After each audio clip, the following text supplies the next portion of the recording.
ജില്ലകളിൽ ഇന്ന് ശക്തമായ മഴ. കണ്ണൂർ, കാസർഗോഡിൽ ഓറഞ്ച് അലർട്ട് പ്രഖ്യാപിച്ചു. നാളെ അവധി ലഭിക്കുമോ? അതിൻ്റെ ഏറ്റവും പുതിയ അപ്ഡേഷനാണ് ഇന്നൊരു വീഡിയോ ഭാഗത്ത്. വീഡിയോയിലേക്ക് മുൻപേ വീഡിയോ ലൈക്ക് ചെയ്യുക, ചാനൽ സബ്സ്ക്രൈബ് ചെയ്യാൻ വേണ്ടി ശ്രമിക്കുക. സംസ്ഥാനത്ത് ഇന്ന് ജൂലൈ 3 വ്യാഴാഴ്ച ദിവസം രാവിലെ മുതൽ തന്നെ ജില്ലകളിലെ പല സ്ഥലത്തും ശക്തമായ മഴയായിരുന്നു ഉണ്ടായിരുന്നത്. വയനാട്, കോഴിക്കോട്, പാലക്കാട്, കണ്ണൂർ, കാസർഗോഡ് ജില്ലകളിലൊക്കെ ഇന്നലെ മുതൽ തന്നെ മഴയുടെ ശക്തി കൂടിയിരിക്കുകയാണ്. അതോടുകൂടി ഇപ്പോൾ കണ്ണൂർ, കാസർഗോഡ് ജില്ലകളിൽ ഓൾറെഡി ഓറഞ്ച് അലർട്ടാണ് പ്രഖ്യാപിച്ചിട്ടുള്ളത്. അതോടുകൂടി വരും ദിവസങ്ങളിൽ മഴയുടെ ശക്തി കൂടുമെന്നാണ് കാലാവസ്ഥാ നിരീക്ഷണ കേന്ദ്രം അറിയിച്ചിട്ടുള്ളത്.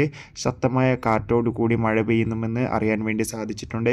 അതോടുകൂടി നാളെ ദുരിതാശ്വാസ ക്യാമ്പുകൾ നടക്കുന്ന വിദ്യാഭ്യാസ സ്ഥാപനങ്ങൾക്ക് മാത്രമാണ് ഇതുവരെ അവധി പ്രഖ്യാപിച്ചിട്ടുള്ളത്.